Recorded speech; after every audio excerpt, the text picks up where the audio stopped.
وأهل العلم معروفون، ما كل من معه شهادة تخرج من كلية أو ما كل من حفظ أحاديث أو حفظ آيات، ما كل من قرأ الكتب يكون فقيها.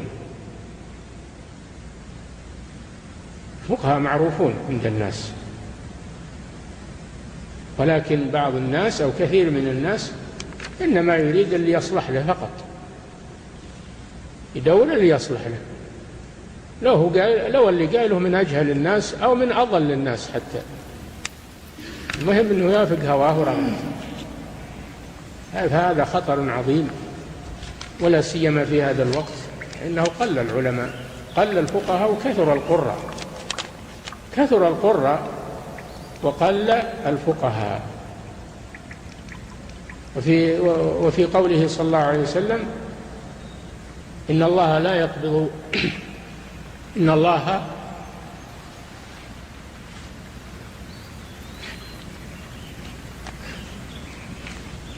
الله لا يقبض هذا العلم، لا يقبض هذا العلم انتزاعا من صدور الرجال،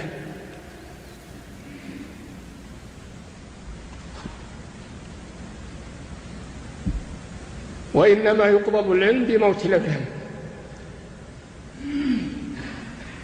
وإنما يقبض العلم بموت العلماء،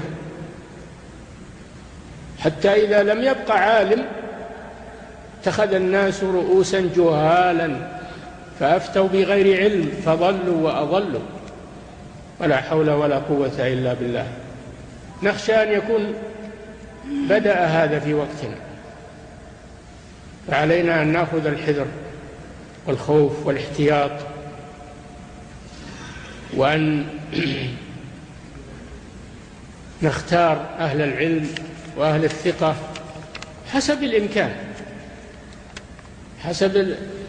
حسب الإمكان وحسب الموجودين. أما العلماء السابقون والأحبار هؤلاء ذهبوا، لكن خير الموجودين اتقوا الله ما استطعتم.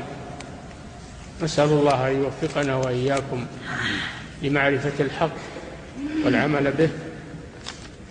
صلى الله وسلم على نبينا محمد وعلى آله وصحبه.